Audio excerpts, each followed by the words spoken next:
Alright, what's going on everybody? Welcome back to another video here on the channel, and today we're going to be talking about OnlyFans once again. I feel like I'm getting a little sick and tired of talking about this topic, but it's been such a massive thing that's been happening online with the entire fiasco. And then of course all the individual success stories, or whatever you want to call them, of these people, you know, making $500,000 and whatnot off of OnlyFans. But if you didn't know, recently OnlyFans was slated to basically ban sexual content off their platform. I mean, it was like a massive turnaround. Obviously, we all pretty much know OnlyFans as a website where people go to post nudity and NSFW content and things like that. And then, of course, you know, when they come out and they just say, oh, we're reversing this, we're going to end up banning a lot of this stuff off the website. It definitely took the world by surprise. I mean, once again, this would have been like if McDonald's came out and said they were getting rid of the Big Mac, or if, like, pharmacies stopped selling medicine. Like, it was crazy. Obviously, their number one source of income, and it was basically being threatened in such a way that thousands of people's livelihoods were also at stake. It was a pretty big situation, and of course, it's remained a pretty massive news story, but it appears that this supposed, you know, creator ban on this sexual content is actually being reversed by OnlyFans. So, in another, I guess, move that stunned everybody here, OnlyFans has come out to announce that they are dropping their planned ban against pornography, and that they're basically going to continue operations as usual, and they're going to let all this stuff be good again. They've resolved the issues that they had. Now, if you don't know anything about this situation, OnlyFans was slated to get rid of this content due to issues that they were having with banking partners. Now, obviously, if you run a completely online website, and that's, you know, what you're making money off of, like OnlyFans here, you have to have somebody, you know, process your transactions. You have to have a financial institution that's willing to take, you know, the charges on these people's debit and credit cards, run it through this platform and everything, make sure the money's transferred, and then, of course, OnlyFans has to use the banks again to transfer money out to the creators who are posting their content. It's a pretty big deal. OnlyFans actually, from what I understand, was paying out hundreds of millions of dollars per month to creators,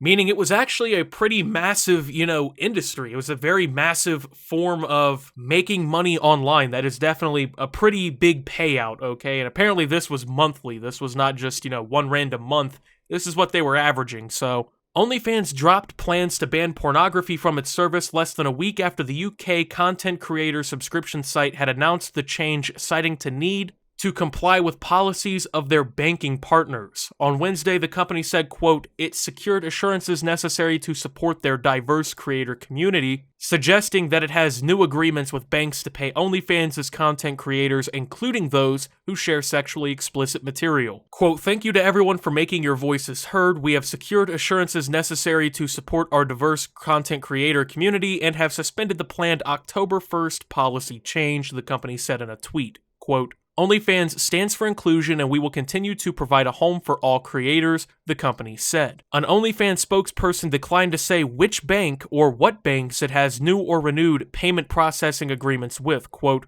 the proposed October 1st, 2021 changes are no longer required due to banking partners' assurances that OnlyFans can support all genres of creators, the rep said. Okay, so I'm not necessarily sure, and I don't think we're really going to ever be sure exactly what happened behind the scenes here. Apparently, they've gotten these banking partners who do the transactions to have a change of mind. Now, if you didn't know, porn companies, as I'm going to go ahead and just straight up call them here, have had a little bit of an issue over the last few years with payment processors. I remember last year, if I'm correct, Pornhub was in a battle with Visa and MasterCard regarding the, you know, underage videos, revenge videos, and things like that that had been being shared to Pornhub by amateur accounts and all kinds of different things. There was a massive controversy, and Pornhub had to make drastic changes to their website in order to keep these payment processors on board and realistically to save their entire company. So this is not the first time that a company like this has been directly hit by payment processors and banks for issues that I think they really deem moral. OnlyFans, from what I understand, has not had a massive controversy like Pornhub did, so I don't think that this was triggered by one specific event. I think that this was more or less a, once again, morality issue.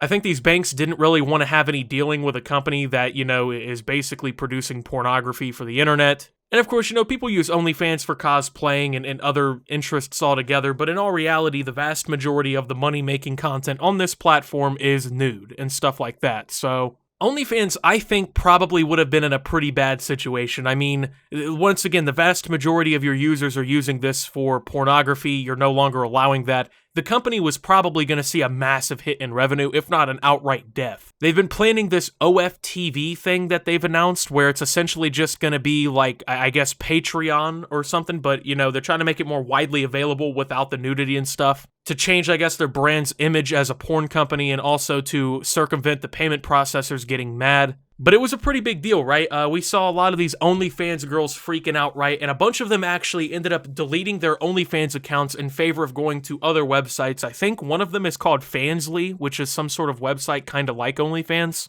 And at this point, man, I'm not totally sure what they're going to do, right? Like, if you delete your OnlyFans account thinking that by October 1st, you pretty much can't do what you're doing, and you go to these other websites and get established like they have, I mean, are these people coming back to OnlyFans? Like, a lot of the top models, actually, from what I understand, have left OnlyFans entirely to try and get ahead of the game. And then now it appears, you know, that their whole situation on OnlyFans was not actually in jeopardy because, well, they're reversing their decision to ban their type of content. So, you know, are they going to come back and try and rebuild their careers there? Or are they going to take their talents, as LeBron would say, to other websites kind of like OnlyFans with less of a market share? I don't totally know. But this is still bound to shake up a lot of the entire situation that we've seen with this website, right? You know, a lot of people were very upset with OnlyFans for kind of, I guess, caving in. But I mean, in all reality, what choice did they have? If all the banks that basically allow money to go into your website are like, yeah, we're not doing this anymore, you kind of don't have a fucking choice as a company, right? Like, you have to do whatever they say, which is something that I brought up, right? It's kind of wild that, you know, these payment processing companies, these banking institutions and things like that have enough power that they can influence freestanding companies simply with announcements. You know, if they decide to stop supporting or allowing something, they essentially can take a business like OnlyFans, which is its own private company, and make it fold under pressure. And this kind of thing could happen across the entire economy. It doesn't even have to be just about porn. You know, if one day, you know, financial institutions decide they're not transacting for Taco Bell anymore, how many chalupas do you think Taco Bell's selling in cash, right? This kind of shit can be a massive impact to a business, and I think that this really kind of proved it. I mean, you have a company that was kind of revolutionizing, quote-unquote, the porn industry by allowing people to kind of do it solo, just overnight say, hey, we're not doing this anymore. You better get a little bit more safe for work or you're basically done on our platform. So was this all much ado about nothing? OnlyFans may have been able to resolve its conflict with banks, some of which had refused to do business with the website, by going public with the issue and publicizing the large amount of money that flows through the site on the order of $300 million in payouts per month. OnlyFans founder and CEO Tim Stokely put the blame for the porn ban on banks in an interview with the Financial Times published on August 24th, saying that banks including JP Morgan Chase, Bank of New York Mellon, and the UK's Metro Bank had cut off OnlyFans' ability to pay creators. The furious backlash among OnlyFans creators also certainly pushed the company to quickly resolve the problem.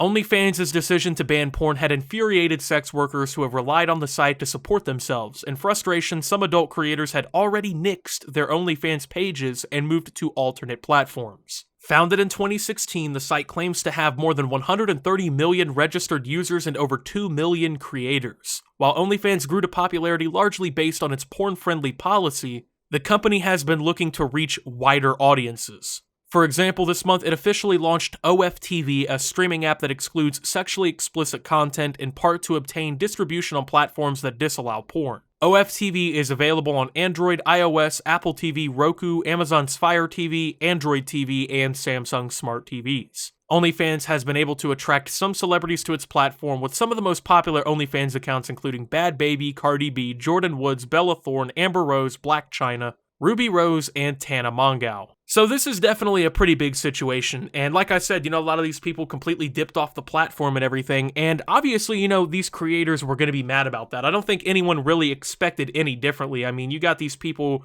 who've built their entire livelihood on this website, and, you know, next thing you know, the entire thing that they've built their career on is disappearing in just a few weeks, right? And these people have to deal with that, right? Obviously, a lot of people were mad about that, but of course, there were also a lot of people celebrating it, you know what I'm saying? A lot of people view OnlyFans as living on recruit difficulty, quote-unquote, where basically, without putting in any real effort, any sort of real work, these women primarily have been able to generate 5 figures a month or higher in income simply because they're posting pictures of their ass and titties for the internet to buy and see. So a lot of people have definitely got some negative feelings towards OnlyFans. I've honestly never really seen a problem with sex work and things like that. I don't think it's like, inherently wrong, but I definitely can see the argument that it's easy money. I don't really blame them for chasing the bag, but I think this whole situation here really kind of highlights, I guess, how flimsy online content creation jobs can be. I mean, obviously, I'm not in a protected class, right? Tomorrow, YouTube could come out and, they make a new policy change and commentary YouTubers all of a sudden,